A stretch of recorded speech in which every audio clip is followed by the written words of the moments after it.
Everybody, and welcome to InFUZED, a monthly marketing meetup where we can talk marketing for manufacturers. Each month, we'll have a guest speaker for a short introduction on a key topic, then we'll break off to different tables to talk about marketing challenges and do some networking. By the way, my name's Kim Lloyd. I'm the Director of Special Projects here at FuseHub. We'll have several topic tables moderated by a FuseHub expert or partner. And you'll notice that around the floor, we had some names on the tables. That's how you're going to kind of find out during the networking part who you might want to go visit or who you might have a question for, or if you wanted to share your expertise, how you can share your expertise. If you're having technical difficulties or want to ask a question for FuseHub, visit our table on the left-hand side of the floor. Now to introduce our speakers today. Catherine Bamberger is an Industry Development Director in Empire State Development's International Division, Global New York. Managing half of the upstate regions, her clients mainly are located between Plattsburgh and Poughkeepsie, west to Warrensburg, Utica, and Oneonta. She brings a special interest in food and beverage resulting from her tenure in a similar role at New York State Department of Agriculture. She holds a BA from St. Lawrence University in Canton and an MBA from Sage Graduate School in Albany. Prior to joining the state, she held various sales and marketing positions in the private sector, garnering several awards and recognitions. Antonio Rodriguez is a senior international trade manager at ESD, where he counsels New York companies on all aspects of global New York programs and services, which are available to promote exports. Antonio is responsible for managing the New York State Trade Expansion Program, STEP. Prior to his current position, he worked as a small business environmental ombudsman at ESD to help New York small businesses understand and comply with regulations enacted to implement the Federal Clean Air Act amendments in 1990, and as a senior project manager with ESD's Environmental Services Unit. I'd like to welcome both Catherine and Antonio to the stage to talk about funding for manufacturers through these initiatives. Now, Antonio is having some technical difficulties, so I don't know if he's going to be able to join us, but if you have questions for him, networking part will be at the sports table, you can talk to them then. Thank you, Catherine. Good morning. All right, so welcome everyone. It's great to see some familiar spaces and little tiny bubbles. We're just going to talk a little bit about the programs and services that we have to offer to New York manufacturers to help them access the world's markets. It's never been more clear that the global marketplace is critical, not only in terms of supply chain, but in terms of customer base. So we're going to talk a little bit about that this morning, as well as give you some information about some of the tools and services we have to offer to help guarantee your success. The next slide. So our mission is to promote competitiveness and foster economic activity. Basically, our bottom line at Empire State Development is all about creating jobs. And so in order to do that, one of the programs and services is what used to be called the International Division, is now known as Global New York. And in addition to helping companies access global markets, we also look at strategic partners and strategic businesses in the international arena and welcome them to New York using various incentive programs. In reality, we don't offer them anything different than we offer all other companies who are poised for growth. Next slide. So you've probably heard these statistics before if you've ever been to any kind of an export presentation, but 95% of the world's population, or the great majority of it, lives outside of the United States, and 70% of the world's purchasing power is also outside of the United States. The world economy revolves around global trade. And that has been true since the beginning of time with the spice trade and, bringing in exotic elements from other parts of the world and introducing those elements to a local population. However, what we've seen is that while everyone wants to access the United States market, only 1% of U.S. businesses export. And it is an actual opportunity. Some people think that only larger businesses can export, but in reality, anyone who has a unique product or service or a competitive advantage can find opportunities outside of the U.S. Next slide. So about the statistics that we have fairly recently is about 38,000 companies are already exporting. And even our nearest trading partner, which is closer to us than most other states are in Canada, a lot of companies will treat their Canadian business as if it's a domestic business. But that actually counts. That is an export. About $62 billion in exporting in 2020. And that was in the middle of the pandemic, where you remember that, you know, a lot of our manufacturers reduced their production, or we had global supply chain issues, we had transportation issues. So that, you know, that figure is still incredibly impressive given the circumstances that the whole world was under at that time. And the next slide. Just to give you an idea, we are a distant third, but we are third with respect to exports. We are a port state, so we often also get credit for things that are not exporting directly from New York. However, our numbers are really impressive. And obviously we've been doing export trade since the inception. In fact, even before we were an actual state. The next slide. And of course, when you look at the value of our exports, you see a lot of things that are arts and antiquities, precious stone and metals, so that's jewelry industry. But then our next one is industrial machinery, electric machinery, and then our favorite, which is miscellaneous. When I was first in this business, we're all about acronyms in government, and there was an acronym of NESOI, and I thought, what in the world is that product? And it's basically not otherwise specified. So the miscellaneous category includes a whole bunch of things, not necessarily, processed foods, fashion, art, all kinds of things that we make in the state, including specialized equipment and component parts. We do really great business in aerospace and in pharmaceuticals, so healthcare products. We are among the most innovative, we have the most innovative companies in our state, and we're grateful for them in the healthcare industry. And those are a lot of the industry sectors that are help driving our export business. The next slide. So who are we doing business with? Obviously Canada's #1 trading partner, has been for a long time. And then the next 2 or 3 can vary based on a single sale.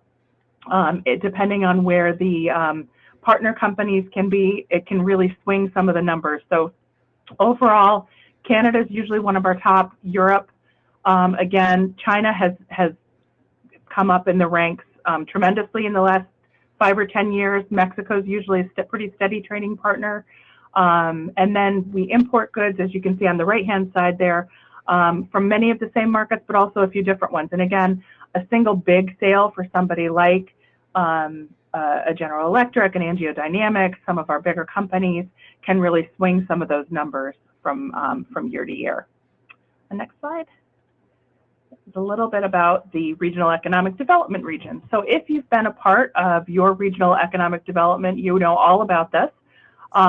Basically, we took, rather than having the folks in Albany and the legislators sort of drive out who was going to get what kind of funding, Governor Hochul has been traveling around the state on a regular basis, meeting with the economic development and educational academic leaders in each region and asking them to create their economic development plans to drive for themselves which industry sectors and where in strategic investments should be made to help grow the economies from a local level. And so there are 10 economic development regions, and they've been competing for funding over the last 8 or 9 years. Next slide. And just to show you, if you're not familiar with how the regions work, they are slightly different.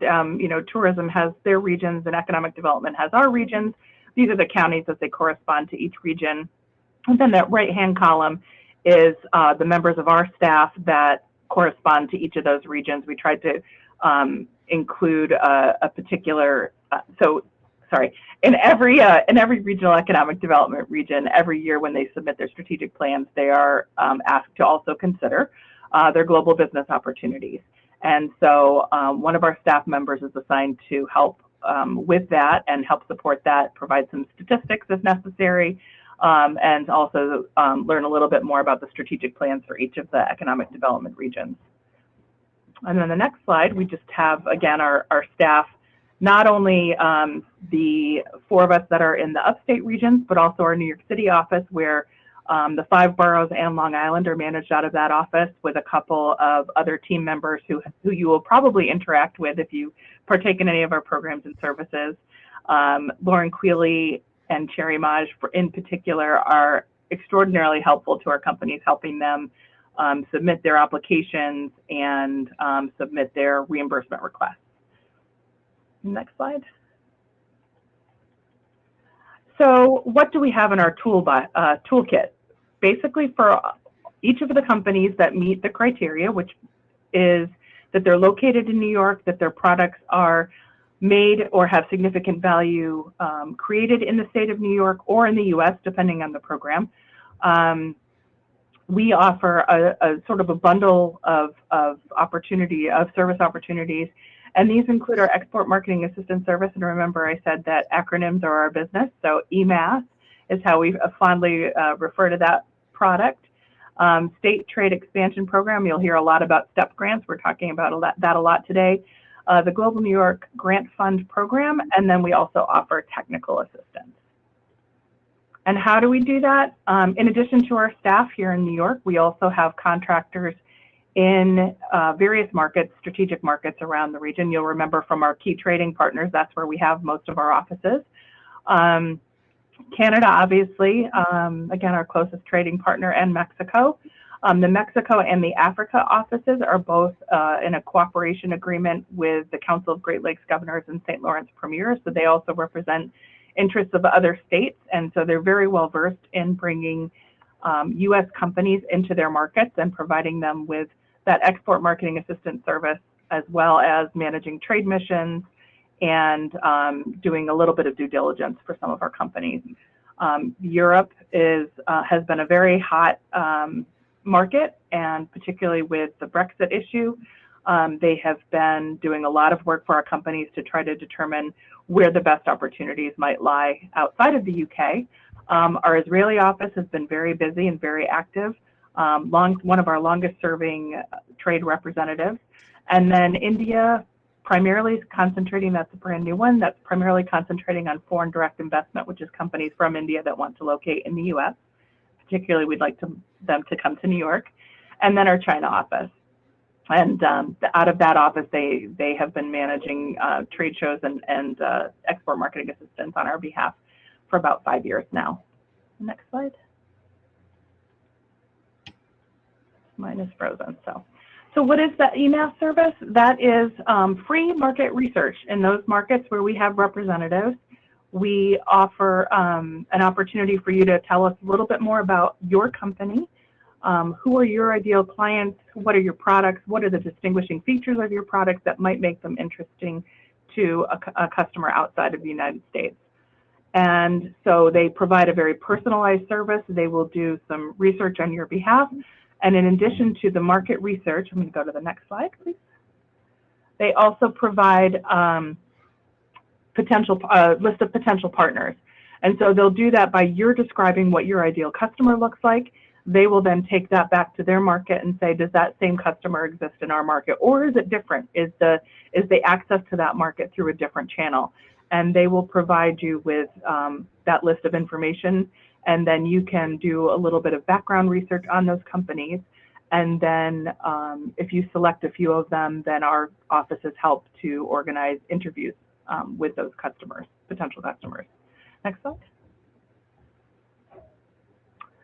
So the State Trade Expansion Program is working with the Small Business Administration. You might know them from the PPP or the disaster relief COVID grants that have been available. They've been actually doing this export grant with us for about 10 years now. Next slide. So through the STEP program, a company can apply to receive reimbursement funds for very specific activities, up to $14,000 in grants per year, per program year.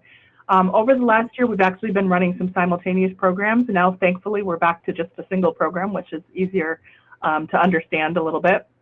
But you can apply for a couple of different opportunities. We have what we call people refer to them as buckets, but specific categories of trade activity, and we'd like to help support you in those efforts by providing some reimbursement. Basically, what that means is that your marketing budget can be increased by 70%, knowing that there is a little bit of a cash flow timeline that you have to manage, but knowing that you can invest in your export marketing and then receive some reimbursement might make you choose to do some additional activities you wouldn't do otherwise. So going forward this year, we have another $250,000 that we're going to be able to award, and $500,000 for the continuation year. So we have step 9 and then what I'm calling step 9 plus. Go ahead, Doug. Thank you, Kim. Sorry, you were right. Next slide is good. This tells you a little bit about the different buckets that we have. Those buckets are, the most popular one I would say is virtual or international or qualified domestic trade exhibits. You can receive up to $5,000 in reimbursement for those activities. In addition, marketing campaigns, consulting services to develop export marketing strategy plans, financial awards for travel, and subscription services to our partners at the U.S. Commercial Service. So they offer some programs and services that are very similar to what we offer. However, instead of just the few markets that we have, they actually have staff in most of the embassies around the world. And those staff will do similar kinds of activities where they provide the market research and the partner searches, but they do it for a fee. And so what we do for you in New York is we help to reimburse, to cut those costs for you by reimbursing you for some of those fees. The compliance testing is fairly new. That is label changes, compliance issues such as certifications that you need to have. So for example, where an electronics product might have to have an underwriter's laboratory seal to be able to be sold in the United States, a CE mark might be required for another market in Europe, or some other kind of certification or something that where you have to change your product slightly, whether it's for local tastes or local regulations. Those costs can be included in the application and can be reimbursable. Next. So how do you get involved in this program? It's fairly simple. There is an online application. It's a fillable PDF. Again, we ask you for information about how to contact you and your company, about your product and about your ideal customers, and then which of the activities, which of these buckets you'd like to subscribe to. And it's a simple checkbox and short answer, fill in the information. And within about 30 days, you should receive an award letter. And assuming that everything meets the criteria, those are fairly straightforward. On occasion, we may have a denial for one reason or another, but that's very, very uncommon. And it's typically because the products don't meet the 51% US content eligibility. Or a company is maybe small enough to qualify locally, but they're part of a larger organization. And so they are larger than the 500 employee minimum, because it does count, in this program, it does count all of the worldwide employees. And that's typically the only reasons why companies get denied. And so it's a really inclusive program, and we've helped hundreds of companies over the years to try some new activities and reach some new markets. Next slide. So the Global New York Fund is another funding opportunity. It's a slightly different, both for eligibility and for reimbursement. So the reimbursement rate is a little bit lower at 50% instead of 70%, but you can combine multiple activities. For example, for a trade show, you might also combine the travel, the marketing costs, and while you can do that with STEP, you are limited to $14,000. These start at $10,000 to $25,000 in reimbursement, which is $20,000 to $50,000 in expenses. So the reimbursement rates are slightly lower, but the dollar amounts available are higher. And we only count the 500 or fewer employees in New York State, because obviously that's the place where we want the companies to grow and hire more New Yorkers. We also have an opportunity for economic development organizations, industry associations, et cetera, who would like to help their members or their partner organizations grow, and we provide grant opportunities for them as well around export trade and development. Next. So the kinds of activities, again, the buckets of activities are fairly similar. The market customization, trade shows and trade missions, education, product adaptation, and market certification. Those are all eligible activities in the same way that the STEP grant is. Again, just the funding amounts and opportunities are different. You cannot apply for the same event for both of those funds. You have to apply for different events, but you can expand your reach if you have that opportunity by using both programs. This program is a little bit longer application process, again, because it's higher dollar values. So there is a little more to the application, and the application should be submitted no less than 90 days prior to first expenditures. And that application is also found online. Next. One of the other programs that we work with, this is not something that we manage directly, but we do have it to offer to the food and beverage agricultural sector. So for any companies that are that meet the 51% U.S. content, agricultural content, they have an opportunity to access very similar programs of education, market entry, and market expansion through our partner at foodexport.org.